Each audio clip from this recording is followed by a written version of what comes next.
Hello everyone, my name is Loco and welcome to a new Hearthstone Heroes of Warcraft video. Today I'm going to be explaining to you a build that is currently being used by Mr. Kolento, who is currently the rank #1 legend in the world actually. So he's doing extremely well and he's been using mostly this Paladin deck. Now Paladin is in its nature just not really a class that is being used all that much recently. We do see a lot of Warlock, and a lot of Druid play and whatnot, but not all that much Pally. But this time around we are going to take a look at Desideratus Belum, and that is indeed apparently what it sounds like. And the reason why this deck is called Desideratus Belum is because of Tirion Fordring.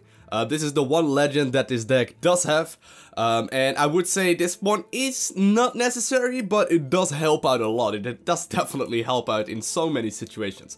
So first off we have Humilty, Elven Archer, double Equality, a single Holy Light, double Knife Juggler, double Wild Pyromancer, and Acolyte of Pain, Aldor Peacekeeper, Harvest Golem, Truesilver Champion, Consecration, Hammer of Wrath, Defender of Argus, Sen'jin Shieldmasta, the Azure Drake, Stampeding Kodo, Sunwalker, Guardian of Kings, Lay on Hands, and Tirion Fordring. Now there are a couple of really nice combination that this deck has, okay? So for example, obviously we have Consecration, which deals 2 damage to all minions on the board, to all enemy minions on the board, and actually also the hero. And combine that with, for example, Equality. If you play Equality, change all the health of all minions to 1, and then play a Consecration, that is obviously a 100% board clear in every single situation that you can find in this deck.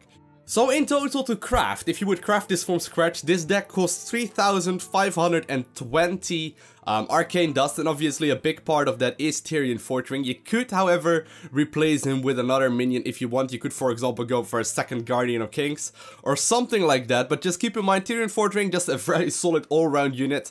That is very important in pretty much any kind of Paladin deck, but you could go around it. Besides that, I really wouldn't be swapping around that many minions. Absolutely crucial though, I would call the Sunwalker, the Azure Drakes, the Defender of Argus, and Consecration as well, but you do have that by default. Harvest Golems, always very important, as well as the Acolyte of Pain, as well as the Knife Juggler. There's just a whole lot of cards that are crucial, but that you most likely do have if you play this game, even just a little bit. But like I said, Tirion Fordring, the one card that you might be missing out and that you can replace with, for example, Guardian of Kings, or maybe even like a, what is that one called again? The Ogre. Let's go to the very end. Yeah, this one right here. The Boulder Fist Ogre, also a very solid unit all around, that you could replace Tirion with. But let's jump into some actual gameplay so I can show you this rank 1 legend Paladin deck a little bit more in depth. Okay, so here we are in an actual game. Now this is indeed going to be a quick casual one to hopefully showcase you this build, or this deck rather, a little tiny bit.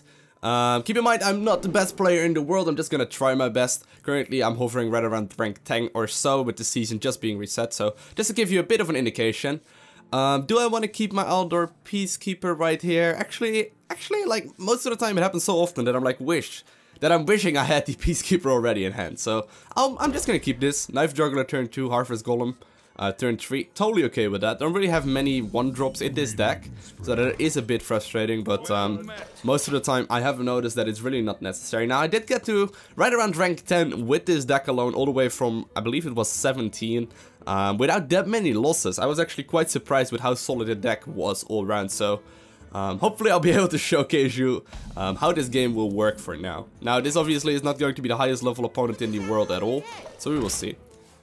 Now, we do need to worry about Hex and Silences, okay? Like, that is obviously what Shamans are all known for and being very annoying. So, Tirion Fordring in this build, or in this versus this player, might not be the best, okay? Like, it's gonna be a bit tricky to see that happen. Is he actually gonna coin out a totem?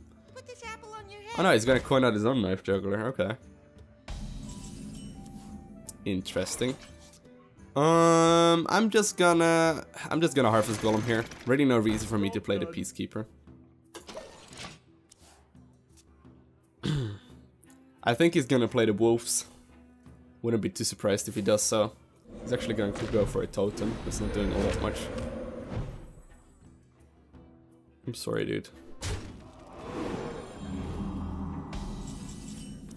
Okay, so Healing Totem, one of the ones that are extremely frustrating if you're not careful.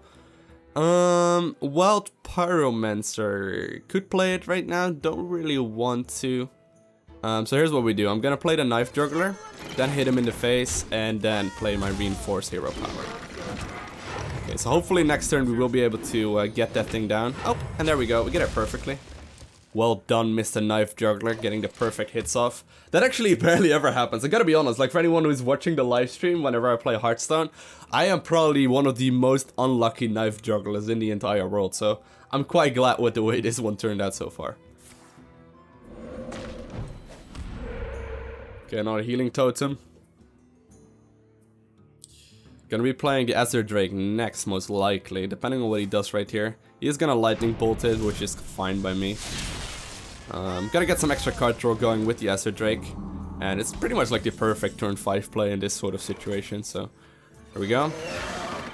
Making sure that healing totem does not stay up. Have a turn 6 play as well with the Sunwalker, but like I said, there's a big chance he's gonna either hex it or silence it right away, which is just something that shamans do all the time, but we will see. He's actually playing Farsight, wow. Okay, that is actually a very uncommon card.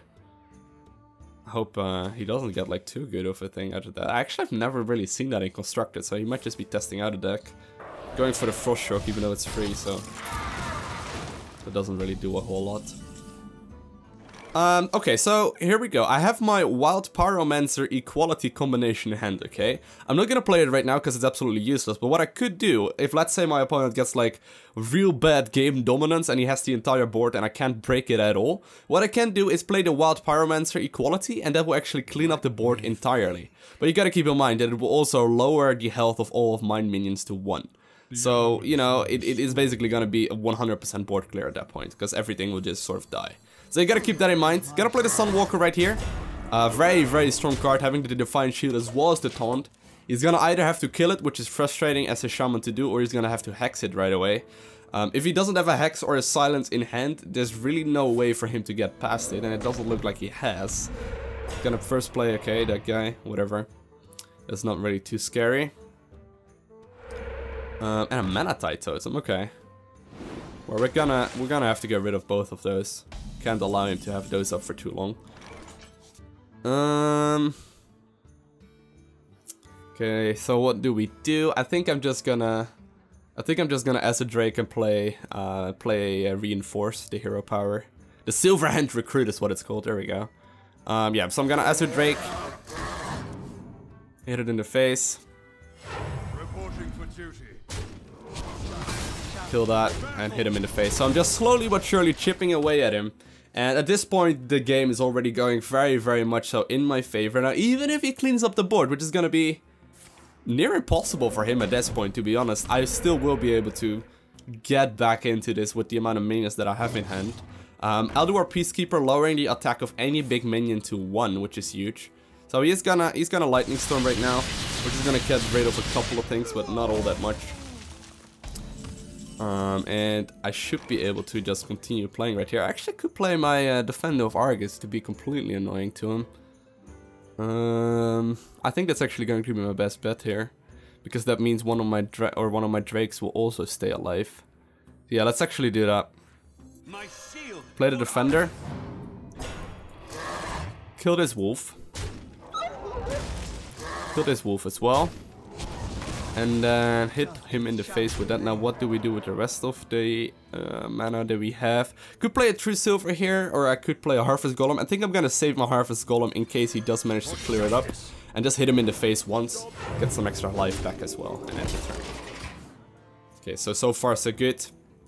If he has another Lightning Storm, he's definitely gonna be using it right here, which would once again be completely fine by me.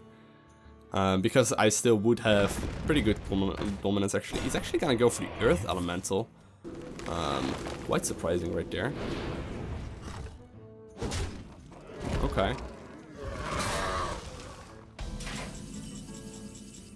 So here we go, guys. Tiridaratus Belum.